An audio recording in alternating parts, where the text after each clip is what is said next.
بسم الله الرحمن الرحيم الصلاة والسلام على نبينا محمد وعلى أهله وصحبه ومن تبعهم بإحسان إلى يوم الدين أما بعد. Bon, c'est ce que j'ai dû couper et reconnecter car il n'y avait pas de son chez vous. Là, ça marche là. Donc hier, on avait pris deux règles.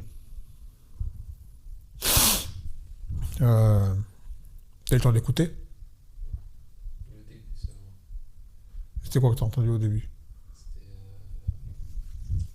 Sur le salaire, on prend ce que les gens ont l'habitude de. Je crois que c'était le vendeur. Non, en fait, la règle qu'on a prise, c'est que une personne, que ce soit dans le billet religieux ou mondain, elle sera rétribuée en fonction de l'acte qu'elle a accompli. Si l'acte a été accompli dans son intégralité, la personne aura la récompense qui s'y applique dans son intégralité. Et si la personne n'applique que partiellement ce travail, elle n'aura que ce qui correspond au travail qu'elle a accompli. Il en est de même pour les adorations. Pour avoir une pleine récompense d'un acte d'adoration, de dévotion, il faut faire cet acte dans son intégralité, complètement de façon parfaite. Il y a un exemple, ça est très parlant, qu'on n'a pas évoqué hier. Dans le Coran, Allah dit « Inna as-salat tanha anil fahsha'i wal munkar » que la salat empêche de commettre des actes blâmables et des turpitudes. Et pourtant, nombre de gens font la salat en son temps et tombent dans le farsha et les turpitudes. Comment cela se fait que la promesse d'Allah, Allah dit telle chose et dans les faits, il se passe autre chose? Comment ça s'explique ça? Parce qu'elle l'a voulu. Oui, c'est sûr, mais Allah également l'a promis. Donc pourquoi, à ce moment-là, tu as des gens, ils font un salat, et malgré tout, ils continuent à faire des choses, ils fument, ils écoutent de la musique, ils font des choses, voilà, des péchés apparents qui leur nuisent, hein. Ils fréquentent des femmes, ou des femmes fréquentent des hommes, ou il y en a, ils continuent à voler, ou à mentir à outrance, ou voilà, des turpitudes. C'est issu de leur passion. Voilà les concernés. Oui, mais ça ne répond pas à la question. Ils font la salade, pourtant. Il y en a par exemple, ils sont connus, ils font de la musique, à longueur de temps, et ils font la salade. Comment ça se fait, ils arrivent à faire les deux? Mais ils n'arrêtent pas la musique. Parce que peut-être leur prière, ils la font pas bien. Voilà. Parce que la prière n'est pas accomplie dans son intégralité. Il y a des manquements dans leur salade. Ils la font concrètement. Et voire même, ils sont sincères quand ils la font. Mais ils négligent certaines choses dans la salade. Et il a dit le Nabi sallallahu alayhi wa sallam, Sallu kama ra'aytumuni usalli. Faites la salade comme vous m'avez vu moi l'accomplir. Et t'en as, ils viennent à la salade, ils la font et tout, mais il y a des choses qui vont pas. Ils sont pas assez investis dedans. Tu vois. Soit ils sont mal habillés, soit ils sont inattentifs, soit ils respectent pas certaines sunan dans la salade, ils la font, voilà. Et iqamat as-salat, ou iqam as-salat, c'est pas seulement faire la salade, c'est la parfaire, avec tout ce que cela implique. Donc quand tu verras une personne, par exemple, que tu connais, embourbée dans les péchés, mais elle fait la salade, malgré tout, d'accord? Sache que tu sais d'emblée qu'elle fait mal la salade. Sans même que tu la vois faire, tu sais qu'il y a un truc qui ne va pas. Sans quoi, elle ne ferait pas ces actes qu'elle commet. Après, maintenant, on fera tous des péchés à chaque fois, sans nombre d'un doute. Mais tu as des péchés qui rentrent dans le farsha et dans le munkar. Des choses vraiment, voilà, flagrantes, qui sont vraiment mauvaises aux yeux de tous, ou des choses, voilà. On parle de ça. Hein. Maintenant, tu pourras faire la salade aussi belle qu'elle soit, tu feras encore des péchés derrière. Mais là, on parle vraiment de choses qui rentrent dans le farsha. Donc, sache que ces personnes-là, d'accord, la salat, elle est défaillante. Dans quel domaine? Allah alam. Donc, quand tu vois quelqu'un qui se voit dans cette situation-là, il dit, cependant, là, je fais la salat, et pourtant, je continue à faire ça. On dit que ta salat, elle est mal accomplie. Il faut que tu la corriges. Soit tu la fais pas dans un temps correct, tu la retardes trop, sans excuse. Soit tu la fais, je sais pas moi, t'es pas investi, tu respectes. Voilà, comme on a dit tout à l'heure, il y a plein de choses à revoir. Et pour la faire correctement, il suffit d'apprendre ces règles, d'apprendre le ilm, et d'appliquer ce que tu vas apprendre. Et là, Inch'Allah, ça va se rectifier avec le temps. Ça, c'était la première règle. Et la deuxième,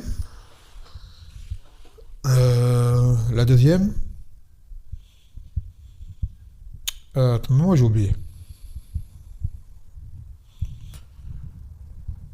Oui, la deuxième, c'est, en fait, elle est basée sur le kalam d'Allah, fattakullaha mastata'tum.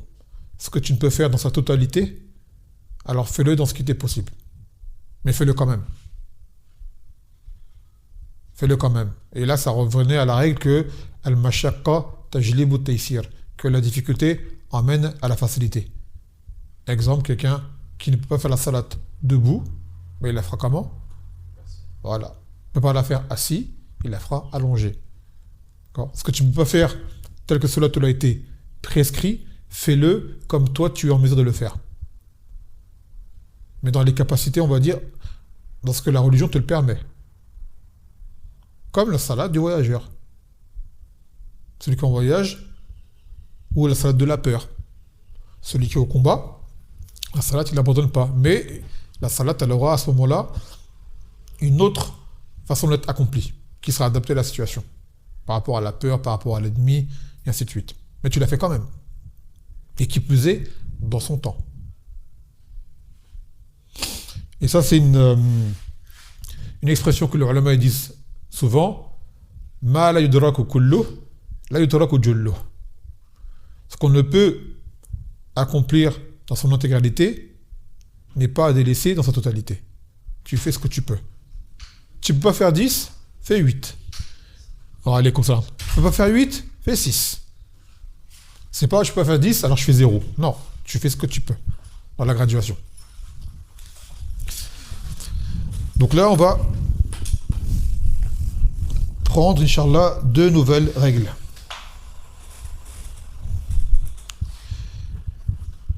يقول المؤلف رحمه الله تعالى وكل ما نشا عن المأذون فذاك أمر ليس بالمأمون وكل ما نشا عن المأذون فذاك أمر ليس بالمأمون. On le traduirait par toute chose qui t'a été permise, qui t'a été légiférée, religieusement parlant, que tu dois faire. Lors de cet acte que tu vas accomplir, s'il en découle quelconque dommage, tu n'as pas à dédommager. D'accord? Tu n'as pas à dédommager. Une chose que la religion te dit de faire, ou t'a permis de faire. Quand je dis permis, c'est un moment précis dans un acte précis. Et en faisant ce que la religion t'a permis de faire à ce moment-là, et il en découle des dégâts, par exemple, et bien toi, à ce moment-là, tu n'as pas à dédommager.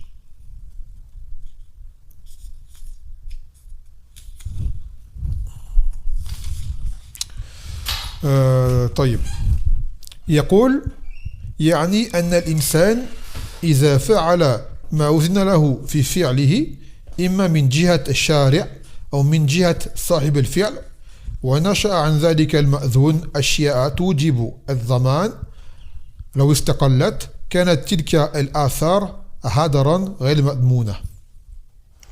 Donc une personne fait une chose qui lui est permise, soit par la religion ou soit par une tierce personne qui lui permet d'utiliser telle chose, par exemple.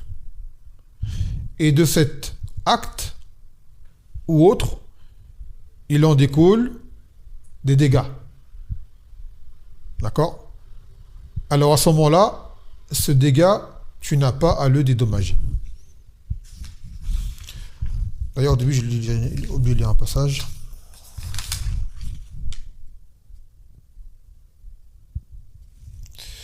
Non, je crois que c'est pas là.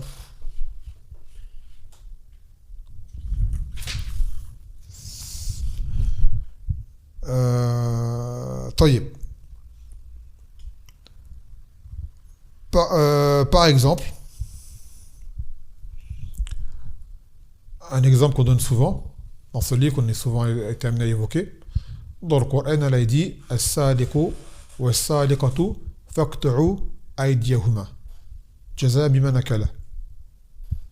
Le voleur et la voleuse, coupez-leur la main. Une personne a volé dans un lieu où la charia est appliquée. On applique les sentences. Et ce vol remplit les conditions pour l'amputation. La personne déléguée pour cet acte, l'employé de l'État, qui sera amené à couper la main, il coupe la main dans les bonnes conditions, tout se passe bien. Et cette amputation engendre une infection. La personne dont la main a été coupée, sa blessure se voit infectée. Et il en meurt par la suite. Est-ce que celui qui a coupé la main doit dédommager quelque chose? Non. Car il a fait ce qu'il devait faire. D'accord? Il a respecté les règles. Maintenant, quand dans la mashafa'al, cette personne, elle en est morte, elle n'a pas supporté. Cela ne revient pas à celui qui a coupé la main. Il n'a rien à dédommager. Il n'a pas de talion, il n'y a pas de cassos. D'accord? Kazalik, tu es dans la salat et quelqu'un passe devant toi. Qu'est-ce que tu fais? Tu mets ta main. Il insiste pour passer. Qu'est-ce que tu fais? Non. Hein? Il insiste pour passer.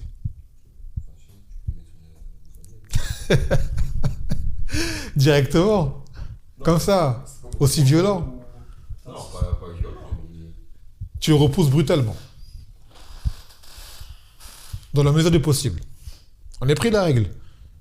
Que s'il y a tout assaillant qui vient vers toi, tu le repousses par le minimum. D'accord? Par le minimum possible. Là, tu le repousses. Un peu plus violemment. Parfois, tu as mis ta main, il insiste pour passer. Il a dit, Nabi sallallahu alayhi wa sallam, que tu le combattes s'il veut passer. Car il a un shaitan avec lui. Il veut passer, tu mets ta main, tu vois qu'il veut insister. Tu le pousses. D'accord? Et en le poussant, il recule, il tombe et il se blesse. Il se casse la main, ou il se cogne la tête quelque part, ou il se blesse.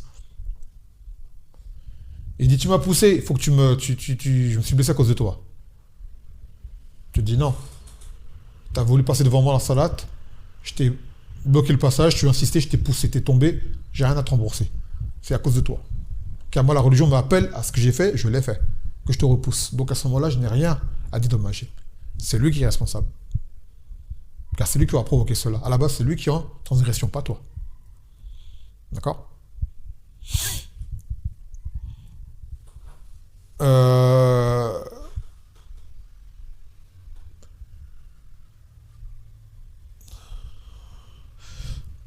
Autre exemple, dans les choses mondaines,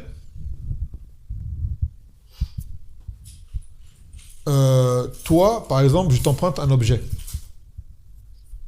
D'accord? Je t'emprunte un objet, je t'emprunte ton ordinateur. J'en ai besoin pour un travail. Tu me le prêtes. C'est-à-dire que tu m'as autorisé à l'utiliser. D'accord? En l'utilisant, quand de la mashafa'al, il s'abîme. C'est une chose qui est indépendante de ma volonté. D'accord? Ça veut dire que ça n'a pas été lieu à même une chute. C'est une chose sur laquelle Je n'ai pas de responsabilité, en fait, de ce qui s'est passé. Tu vois. D'accord? Par exemple, voilà, une chute, je suis avec l'ordinateur dans la rue, il pleut, j'ai glissé. En tombant, il s'est cassé le PC. D'accord? Il a plu, j'ai glissé. Et en tombant dans ma chute, je l'ai fait tomber, il s'est cassé. D'accord? De base, je n'ai pas à te le rembourser. Car tu m'as autorisé à l'utiliser. Et ce qui s'est passé n'est pas dû à une négligence de ma part. C'est-à-dire, ce qui m'est arrivé à moi aurait pu t'arriver à toi aussi, à ce moment-là. Tu vois? C'est-à-dire que du moment où tu m'as autorisé, je l'ai pris avec ta permission, et tu sais que je ne l'utilise pas, juste tu m'as dit, ouais, prends-le pour l'emmener quelque part. D'accord? Ou c'est pas un service payant ou quoi. C'est un geste de ta part, tu me dis, vas-y, prends mon PC, utilise-le, pas de problème et tout. Et il se passe ce qui se passe, un accident. On va dire un incident, plutôt. Où je n'ai aucune part de négligence. À ce moment-là, dis pas, Yahi, mon PC, je te l'ai prêté, marchait bien. Là, il ne marche plus, il est cassé. Tu me le rembourses. À ce moment-là, je dirais non. Car ce qui s'est passé est un incident indépendant de ma volonté ou de toute faute de ma part, et tu m'as permis d'utiliser le PC, donc à ce moment-là, je n'ai pas à le rembourser. D'accord? Maintenant, tu me prêtes le PC. Je transporte. D'accord? Et on dit je suis en vélo, par exemple. Et le PC, je le tiens d'une façon où je ne l'ai pas attaché ni rien. Je sais qu'il peut tomber. Je dis, ah, c'est bon, je suis à 500 mètres, je vais y arriver. Et il tombe, il se casse. Alors que j'aurais pu le mettre bien, l'attacher ou quoi ou quoi. Là, c'est moi qui n'ai pas fait l'effort. À ce moment-là, oh oui, je te le dédommage. Parce que là, je suis responsable de ce qui s'est passé. Car c'est moi qui étais négligent. J'aurais pu l'attacher. J'aurais pu le mettre dans un endroit où il est préservé. Là, je l'ai mis à un endroit où il était fragilisé, pas négligence. D'accord? Voilà. Ou alors, je posais le PC, d'accord? Et je sais pas, moi, j'ai laissé un gros brodeau à côté.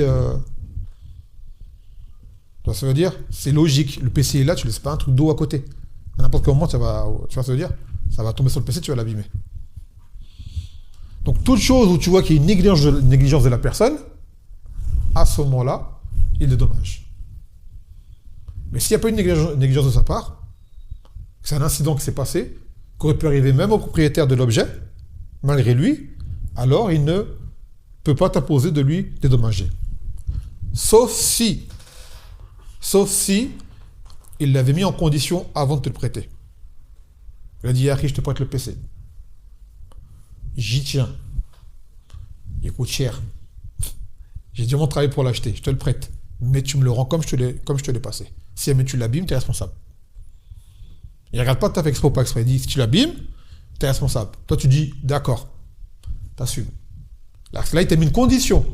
Sans quoi il t'a dit, ne t'assume pas, je te prête pas. D'accord, je te prête pas. Il dit, moi, je te prête à condition que tu y fasses attention et qu'il revienne comme je te l'ai donné.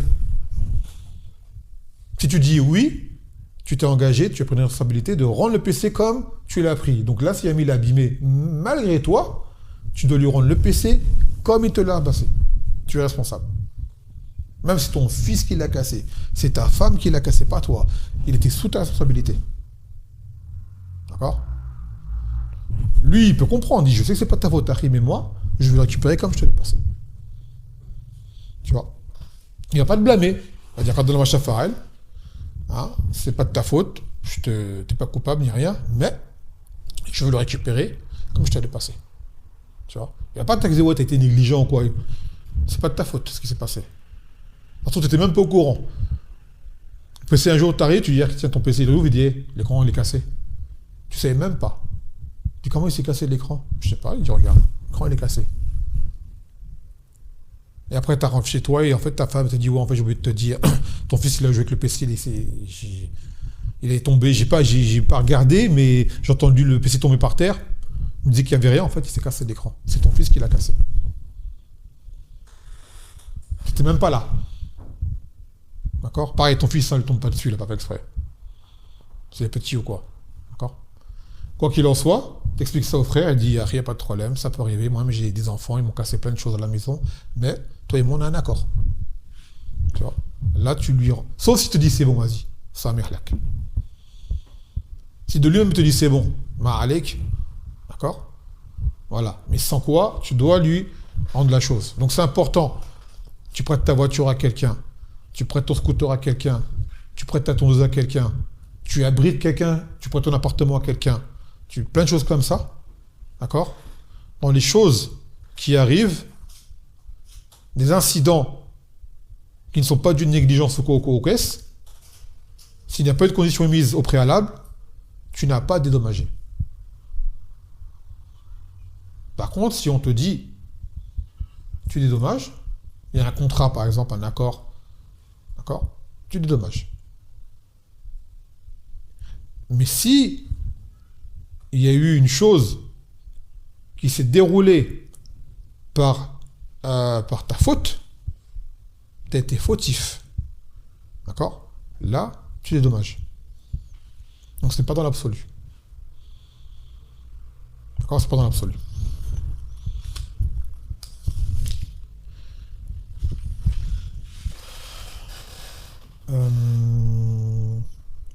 Il dit également une personne sur un lieu public. Par exemple, il a creusé un puits mathalan, dans son champ à lui, plutôt. Il a un champ, il a un terrain, il a un domaine. Et il a creusé dans ce domaine, un domaine privé, pour faire un puits. Et de là, une personne est passée. Elle est tombée dans le puits. Elle s'est blessée. Peut-être même qu'elle est morte. Lui, c'est son domaine. C'est chez lui. D'accord? À ce moment-là, il n'a pas dédommagé. D'accord? C'est un domaine privé, c'est chez lui, il n'a pas dédommagé. Maintenant, c'est un lieu public. C'est un lieu public. Et il fait un acte, pareil, il creuse pour un puits ou autre pour les musulmans, avec la permission des autorités. La mairie ou la tribu. C'est une chose qui lui est permise, ça, il a la permission de le faire. C'est pas il a fait tout ça de lui-même comme ça, à l'insu de tout le monde. Et il se passe le même accident. Il n'a pas dédommagé. Car il a eu la permission de le faire, ce puits. Hein? Il signe les balisages, il signe la signalisation. Ça, est-ce que c'est son travail à lui ou pas? Oui, s'il n'y a rien eu, c'est sûr, je ne l'ai même pas précisé tant, c'est évident. Un truc public, tu vas forcément mettre des indications pour dire attention, tu vois. Même s'il y a une négligence de sa part, sur des points de vue sécuritaires. Après, il faut voir c'est quoi les normes de sécurité, je ne les connais pas. Tu vois, dans les travaux publics comme ça, je ne connais pas les normes de sécurité. Si des normes de sécurité, ils les ont pas respectées, par exemple, la mairie, ils ont dit oui, il fait un puits, mais il y a des normes de sécurité à respecter, qu'ils n'ont pas respectées, là, c'est autre chose. D'accord? Ça, c'est des détails, je ne les connais pas, je te parle de façon générale. Il a fait un puits en bonne et due forme, avec la permission des autorités, et il se passe un accident, d'accord? Il n'a pas dédommagé. C'est-à-dire que les gens ont été avertis, sûrement. Il y a eu des panneaux, sûrement. Tu vois, des trucs. Et quelqu'un, je sais pas, n'a pas vu, ou c'est un enfant, ou je sais pas, tu vois. La personne s'est blessée à ce moment-là, il n'a pas dédommagé. Par exemple, c'est un enfant. Les enfants, ils aiment braver le risque. L'enfant, il est là, il voit une barrière, il passe et tout, il regarde c'est quoi, et il se blesse. Les parents n'ont pas à dire, oui, mon enfant s'est blessé à cause de vous. On dit non. Nous, on a tout mis. L'enfant, c'est lui qui malheureusement s'est aventuré dans cet endroit-là. Le puits, il a été fait avec un décret municipal, ce qui s'ensuit. On n'a pas dédommagé. Tu vois.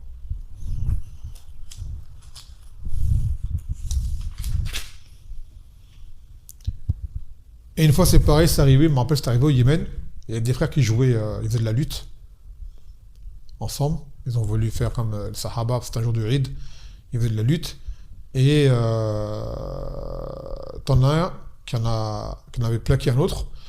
Et il s'était blessé au bras. Tu vois. Il s'était blessé au bras lors de leur agrippement. à la base, celui qui a grippé l'autre n'avait pas à dédommager. Ok. Tous les deux, c'était d'accord. C'était tout à fait avec du consentement.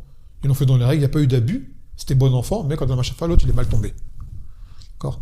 Mais l'autre se sentait tellement mal, c'est passé qu'il a payé les frais parce que le frère qui a blessé était à l'aise et l'autre qui était blessé était démuni. Donc l'autre il était gêné, il a dit vas-y c'est bon je te paye tout. Mais Shar'an, il n'est pas à le faire. Tu vois, c'est juste qu'il a été, alhamdoulilah, il a été karim par rapport à ça, mais il n'est pas à le faire. Mais après Cheikh Abdelhamid il dit à la base, ma alek shay. Là t'es juste, quand tu fais ça, t'es morsine. D'accord. T'es morsine. Ou une personne pareille, comme quand le ta'ala, ma al morsine min sabil, que les gens qui agissent de eux-mêmes, de leur propre gré, pour faire un acte de bienfaisance qui n'aurait pas obligatoire, d'accord, ne leur fait pas de reproche. Par exemple, un frère il est venu t'aider à déménager, et dans le déménagement, il a fait tomber un objet qui s'est cassé. D'accord. Il n'y a pas de reproche à lui faire. Il est venu pour t'aider à la base. Il n'est pas obligé de venir. Tu dis, ah, t'as cassé mon truc et tout. T'as vu, moi à la base, je ne suis pas déménageur. Tu m'as demandé mon aide, je suis venu, je ne prends pas de paye, rien du tout. Voilà quoi. Même un déménageur, il est payé, il fait tomber un truc. D'accord. Alors, comme on dit tout à l'heure, sans faute de sa part, il n'a pas remboursé. D'accord.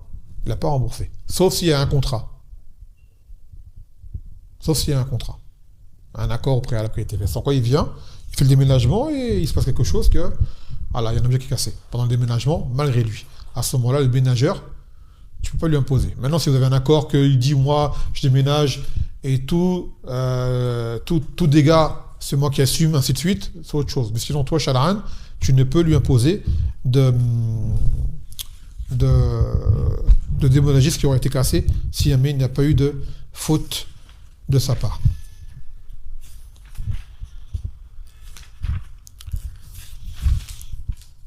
Parce que souvent les gens dans ce genre de situation-là, ils connaissent pas bien les règles. Et t'en as qui empruntent un objet à un autre, après ils l'abîment, et après il y a une dispute entre les deux. Ouais, je t'ai prêté ça, tu l'as abîmé, et tout, tu me rembourses, tu dis non, je peux pas rembourser, ainsi de suite. Donc à la base, hein, comme on l'a dit, après Ders, Inch'Allah, il n'aura pas remboursé. Bon, après, il y a d'autres détails hein, dans la question. Là, on l'a pris de façon globale. D'accord. C'est pas dans l'absolu non plus. Des fois, il y a des subtilités. Là, on aborde la chose de façon générale. Hein, d'accord. Alors, si on approfondit, des fois, il y a des exceptions, il y a des cas particuliers, hein, ainsi de suite. Taïb, la règle d'après.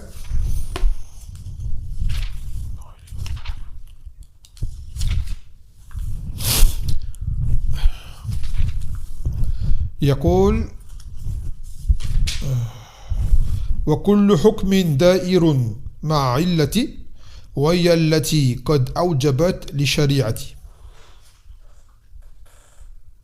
أو لشريعتي وكل حكم دائر مع علة وهي التي قد أوجبت لشريعته. C'est-à-dire que le jugement est rattaché à sa cause. Quand la cause se manifeste, quand la cause est effective, alors le jugement s'applique dans une situation.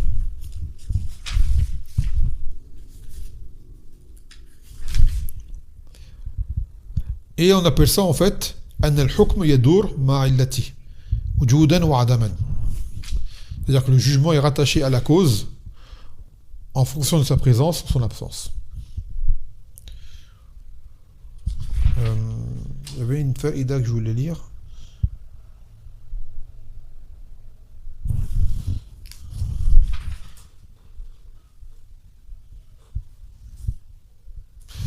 طيب. Donc, awalan, il faut comprendre une chose. Al-illa, c'est... On appelle ça la cause. D'accord. Ce sera la cause. Ça peut prendre d'autres sens dans d'autres contextes, mais là, c'est la cause. On va dire le déclencheur. Sur les trois catégories. Pour un jugement, sa illa, on peut la connaître par trois façons. Illa mamsous alayha. C'est une illa qui a été décrétée par un texte. D'accord. Qui dit clairement. Par exemple, il dit le Nabi sallallahu alayhi wa sallam Kullu muskir haram. Ah, afwan, kullu muskir, khamr. Tout ce qui enivre, c'est haram, c'est du khamr. Et khamr, à la base, on l'a traduit par alcool. Même si ce n'est pas une boisson, d'accord, tout ce qui enivre prend le jugement de l'alcool. Par exemple, les drogues. Ça rentre dans le jugement de l'alcool. Donc, toute chose qui va trouver un enivrant, et bien sûr, propre à la consommation, parce que tu as des choses, c'est enivrante, mais ça se mange pas, ça se boit pas, tu vois, ça c'est pas pris en compte. Il faut que ce soit une chose qui soit consommable. Une chose qui est consommable et qui contient une substance qui t'enivre, alors elle prend le même jugement que l'alcool. Donc, si c'est présent, c'est interdit. D'accord? Donc ça, c'est une chose, c'est une cause qui est connue par un texte. La illa, là, elle est mamsousa, alayha. Après, tu as illa mujma alayha. Tu as des causes qui sont bâties sur un consensus. Sur un consensus. Par exemple, il dit Nabi sallallahu alayhi wa sallam, la darar ou la dirar, qui n'est pas permis de se nuire à soi-même ou nuire à autrui. Donc toute chose qui nuit, qui porte préjudice, sera interdite. Maintenant, ce préjudice, comment on va le connaître? Ça va être une chose, peut-être par exemple la cigarette, c'est une chose sur laquelle les médecins sont unanimes pour dire que c'est nocif. Tous, il n'y a pas un médecin qui peut dire non, tranquille. Ils vont tous dire c'est nocif la cigarette. C'est unanimement reconnu. Donc il y a ce côté nocif, ce préjudice, cette nuisance, vont faire que la cigarette sera interdite. Et t'as l'illa al-mustanbita. C'est la cause qui sera déduite. Une cause qui sera déduite. Celle-ci ne sera peut-être pas sur un consensus, mais on va déduire que telle chose, même si elle ne l'est pas directement, elle va aboutir à un mal. Par exemple, ou aboutir à une cause qui va t'emmener à un jugement.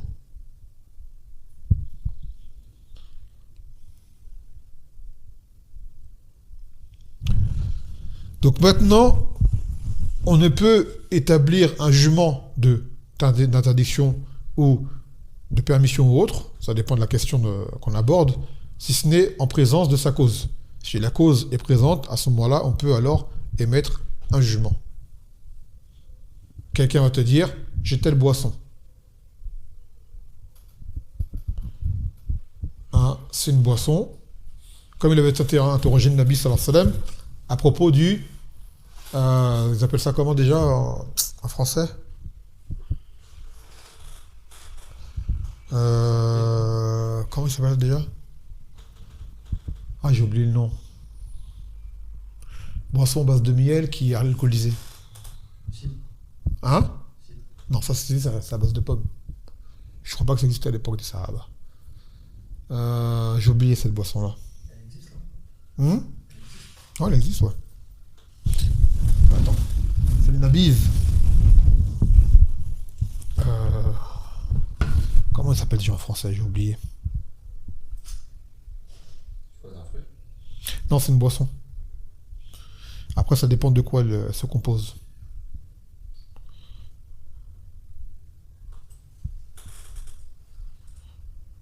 C'est nabiz. Traduit par... non. Il dit vin, c'est pas du vin. Ah, là, tu as dit péter, il a pas été sérieux, là. Non, c'est pas du vin. Hydromel. Hydromel, accepta. C'est quoi ça? Bah, c'est une boisson... c'est à base de miel, normalement, je crois. Hydromel? Ouais, hydromel. Hydromel? Ouais. C'est une boisson alcoolisée. Assez ancienne. C'est de l'eau de miel et parfois aromatisée avec des épices ou des fruits.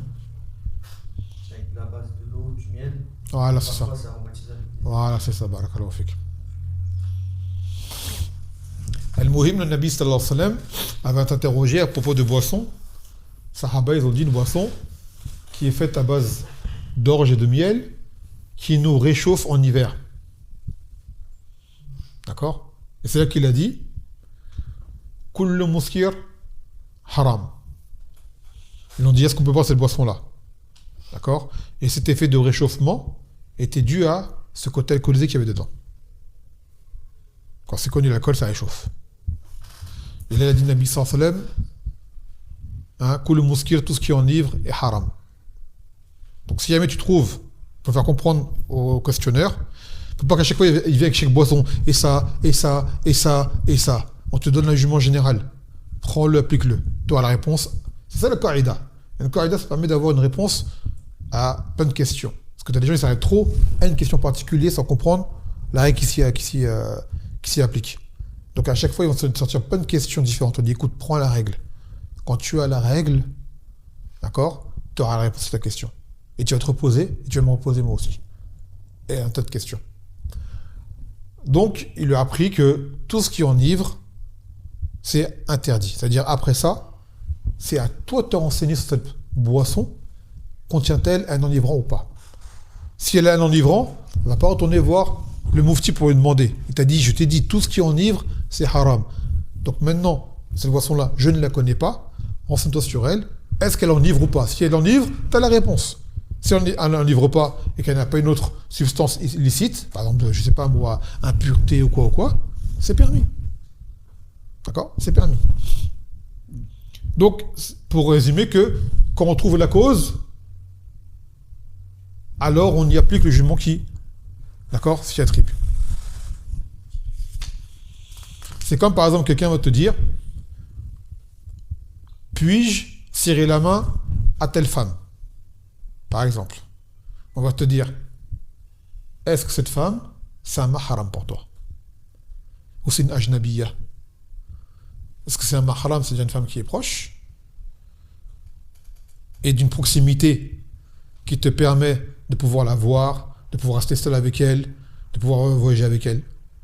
D'accord? Si tu as des proches, par exemple les cousines, c'est une proche, mais c'est pas un mahram. Donc on te dit, cette femme-là, est-elle un mahram pour toi ou pas? Il va dire, c'est quoi un mahram? Tu lui expliques. Tu lui donnes les catégories. Il dit non, elle n'est pas là-dedans. C'est une étrangère. Tu ne la touches pas. Et après, il vient avec une autre femme. Et elle? Et après, il dit, et elle, fille, je viens de t'expliquer. Avant que tu ramènes toutes les femmes de la terre. Si une femme, c'est une mahram pour toi, tu peux. Si elle n'est pas une mahram, tu ne peux pas. C'est-à-dire, prends la règle. Ne me ramène pas à chaque fois toutes les femmes que tu vas voir. D'accord? Tu as compris la règle, tu connais la cause, et tel maharamiya mawjouda amla, mawjouda, tu peux. Réel mawjouda, tu ne peux pas. Et ainsi de suite.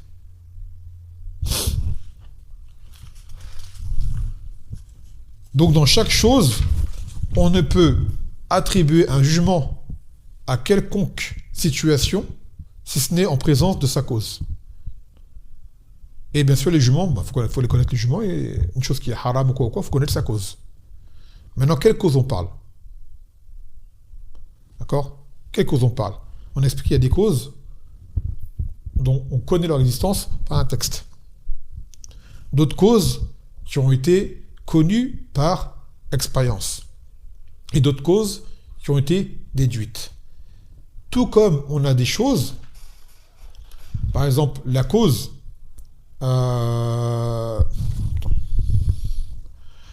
et on a également des situations où on a un jugement, mais on ne connaît pas la cause. Telle chose est interdite, mais tu ne connais pas la cause.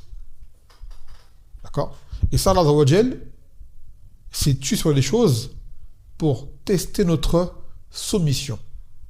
Car tu as des gens, ils sont dans l'esprit rationnel, ils veulent tout comprendre pour appliquer. Tu lui dis telle chose, elle est haram. Pourquoi? C'est quoi la cause? Qu'est-ce qui est nuisible là-dedans? Si on le sait, tant mieux.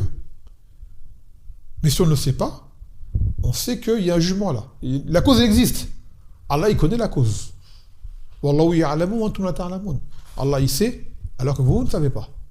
Et Allah n'est pas obligé de tout te donner. Et des fois, il va te donner des causes, et des fois, il ne va pas te donner pourquoi? Pour tester, est-ce que tu vas obéir au texte? Est-ce que tu vas faire ce qu'on t'a dit de faire ou pas? Tu vois? Et les gens qui ont un suivi de passion, qui ont de l'orgueil, et qui sont dans la polémique, on te dit oui, mais je voudrais comprendre pourquoi. On te dit ce n'est pas un droit que tu vas le savoir pourquoi. C'est un privilège si Allah t'informe pourquoi. S'il ne te le dit pas, c'est pas grave. Tu as vu le verset? Naam. Tu as compris le tafsir de verset? Naam. Tu as vu le hadith qui va avec? Naam. Tu as vu les fatwas des ulama? Naam. C'est fini. Tu n'as pas besoin de plus. Maintenant, si la cause elle est connue, on va te la donner. Comme il avait dit Ibrahim, ô mon Seigneur, fais-moi voir comment tu ordonnes la vie, afin que mon cœur s'apaise. Ça veut dire que Ibrahim ne croyait pas malgré cela? Non. C'est juste, ça lui renforce sa foi de voir. Donc quand on connaît des choses, des fois ça nous renforce. D'accord? Malgré tout, Ibrahim ne doutait pas que Allah pouvait redonner la vie. Ibrahim, Rabbi arini kayfa tuhil mauta. Le verset takriban. C'est ça le verset. Non, tout à l'heure je l'ai mal resté. Et il lui a dit, ne crois-tu pas? Il dit, si je crois, mais afin que mon cœur s'apaise. Et ça a été dit, c'est un hadith, il a dit le Nabi sallallahu alayhi wa sallam, qu'une chose que tu vois n'est pas comme une chose que tu entends. Et la preuve, c'est l'histoire de Moussa alayhi salam, lorsqu'il a quitté son peuple et que Allah azza wa jal lui a informé que son peuple, de Bani Israël, s'était mis à adorer le veau d'or. Moussa l'a su. Mais on n'a pas eu de réaction de sa part, cité dans le Coran.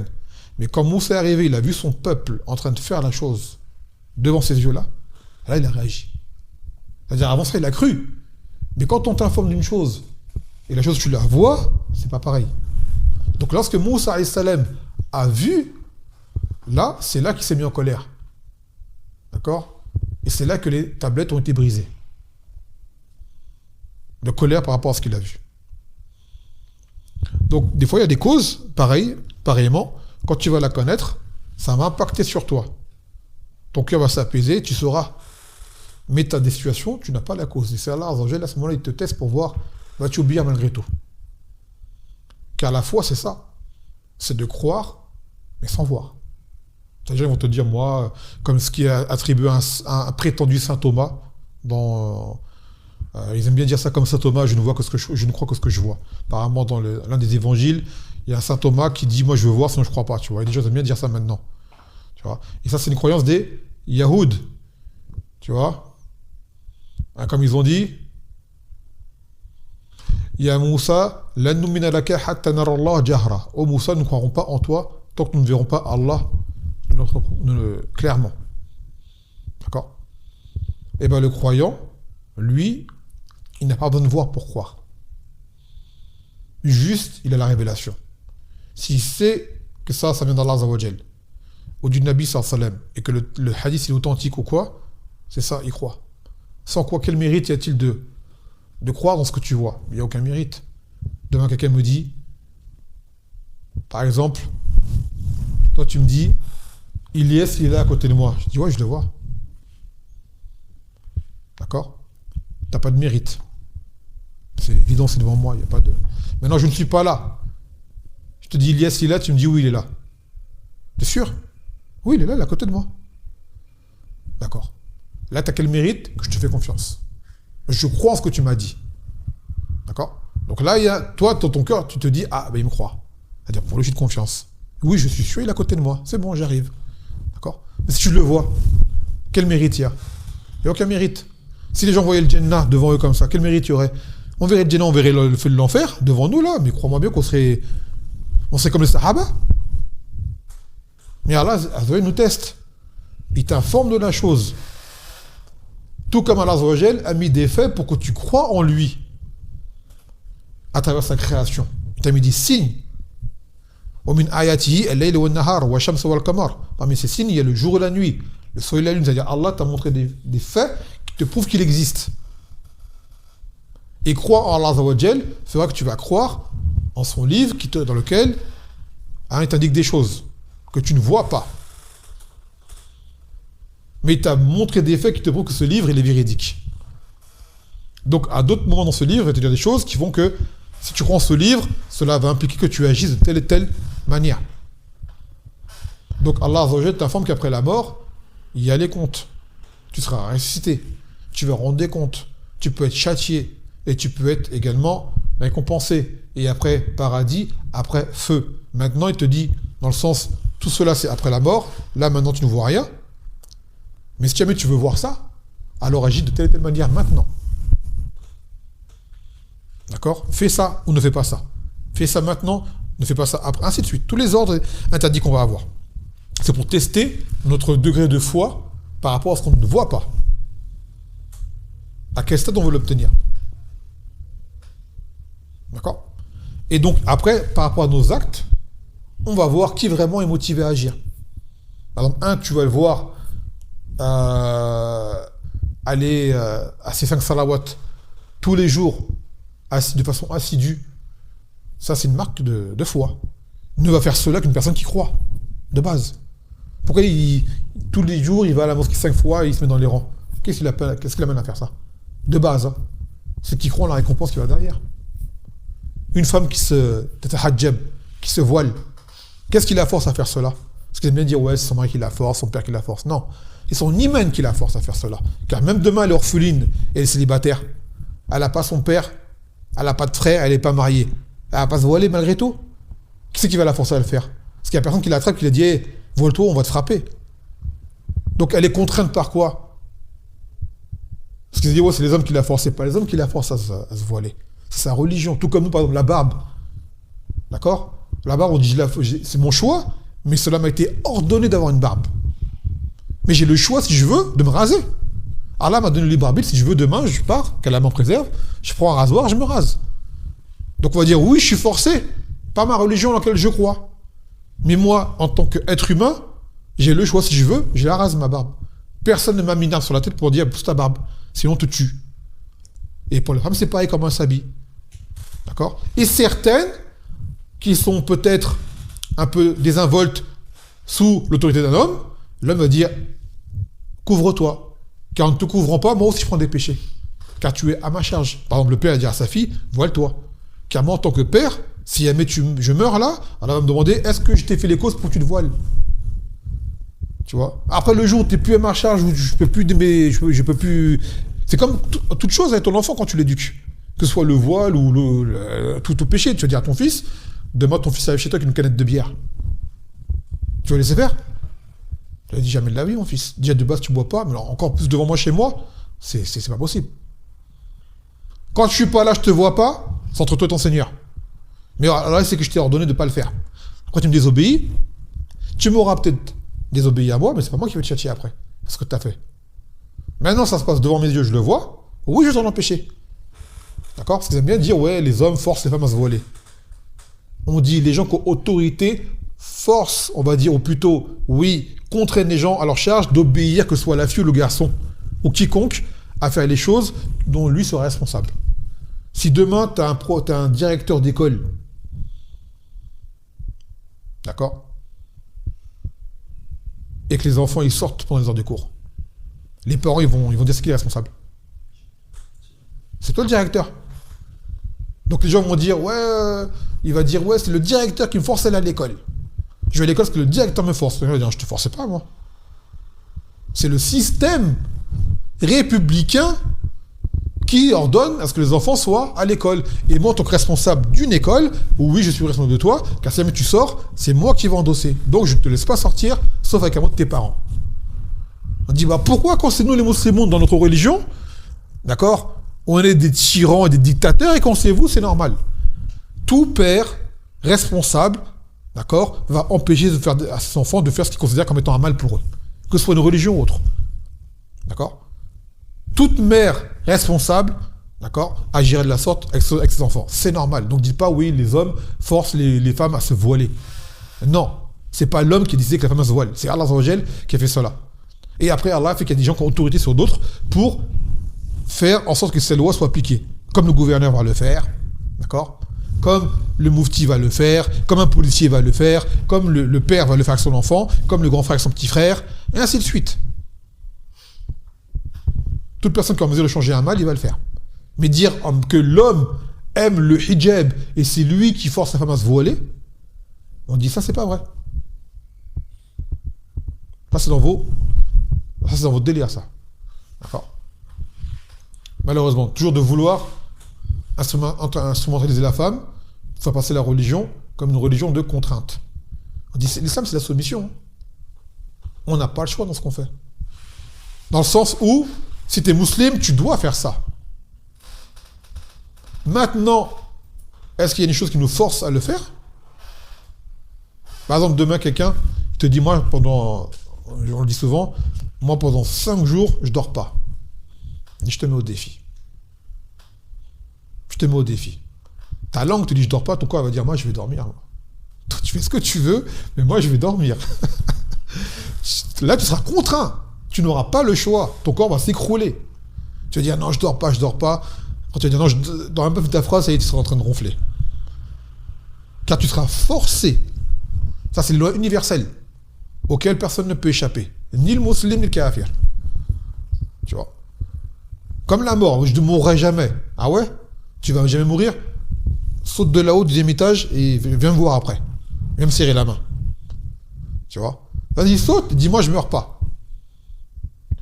Je te laisse décider, tu veux que tu meurs pas. Fais une cause de mort, et toi, contrôle-toi, ne meurs pas. Vas-y, c'est pas dans ton contrôle, ça.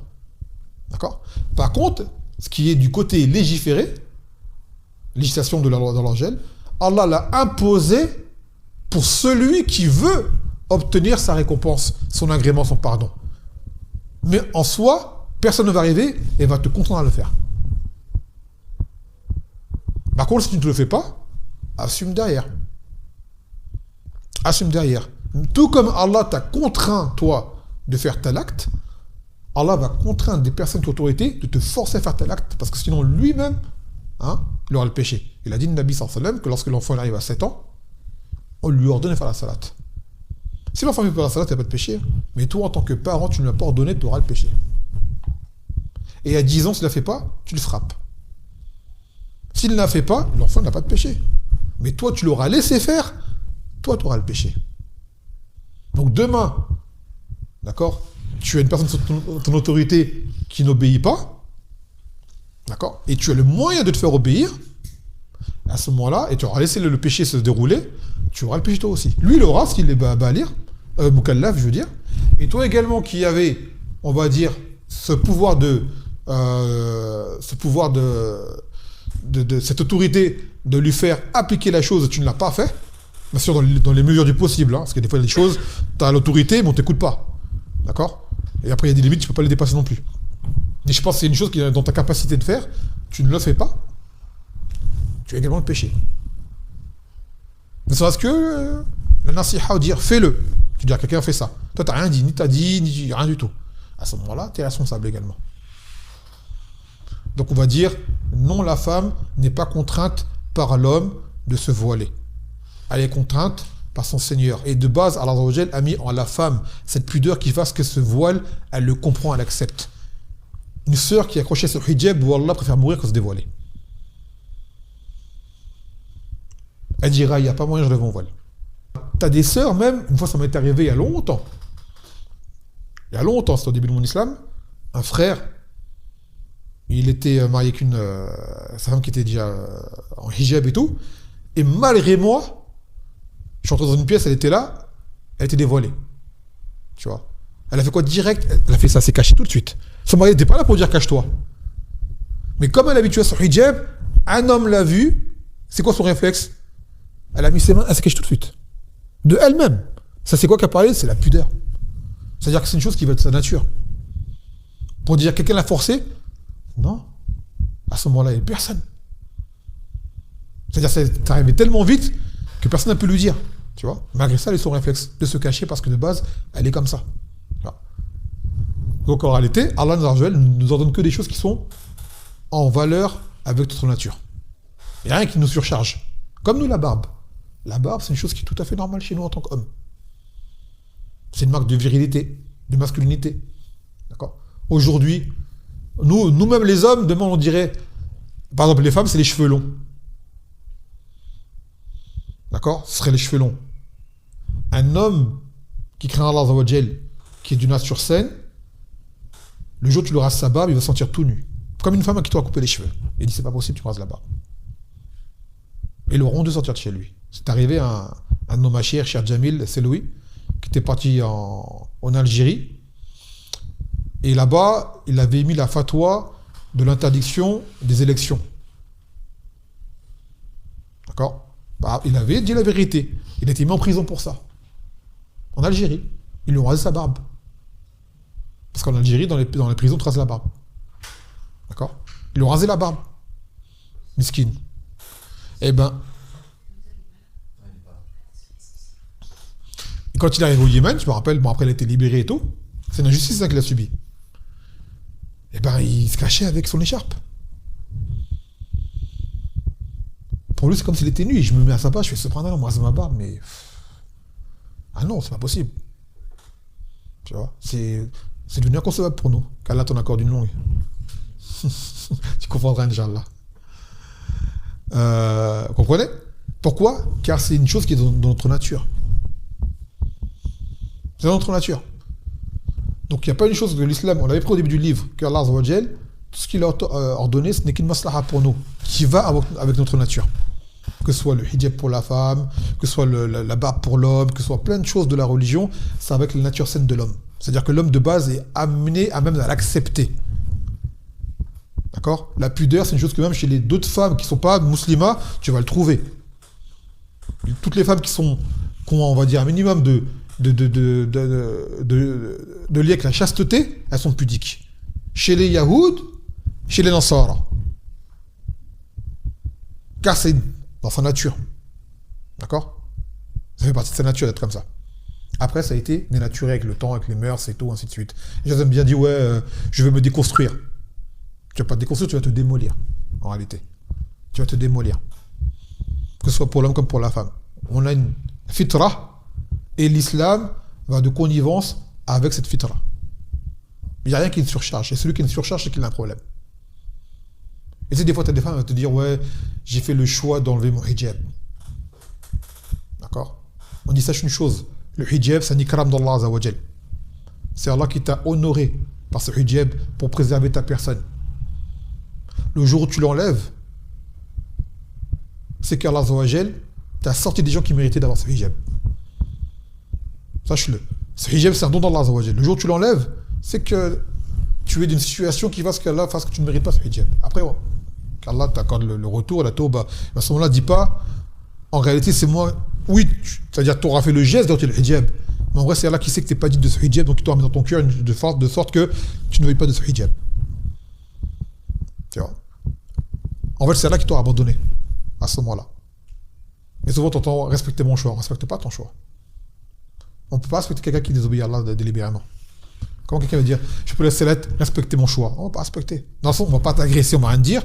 Mais notre cœur, on va respecter. On n'a pas de respect pour ça. Il n'y a pas de respect dans la Marsiya. Et encore moins la Marsiya qui est apparente. Alors, on ne respecte pas ton choix. Mais on ne va rien te faire. Mais dis pas qu'on ne demande pas de nous qu'après on t'aime et qu'on... Non, on va mal te regarder. On va parler mal de toi, c'est sûr et certain. Assume ton choix. Tu as fait un choix, assume les conséquences derrière. Les gens vont parler sur toi. Tu seras mal vu. Tu auras une sale réputation. Assume ton choix. Tout simplement. Non.